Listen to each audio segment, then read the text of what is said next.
كوري ما شاء الله مأثر على حتى الاسماء. مش عارفه بكلم مين بس هو ولد. ازيك؟ طولي 170 وسني 16 سنه، ووالدي 170 ووالدتي 156. ينفع اوصل 180 سنتي ولا لا؟ يا رب توصل للي انت عايزه. المهم يعني هو الفكره كلها هينفع اصلا اطول ولا لا؟ هنشوف. هقول لك اصلا احنا طبيعي دلوقتي ولا لا. 16 سنه وطولنا 170. في 16 سنه طولنا 170، طول مناسب للسن. الطول الطبيعي من 168 لغايه 179، فطول كويس. والدك 170، والدتك 156، يعني انت بتقول ان هم مش طول، بس انت ما شاء الله طويل وكويس وطبيعي جوه الرينج. ينفع نوصل لل 180 ولا لا؟ ينفع.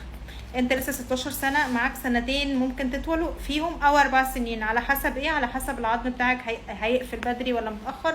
دي حاجه لا يعلمها الا الله.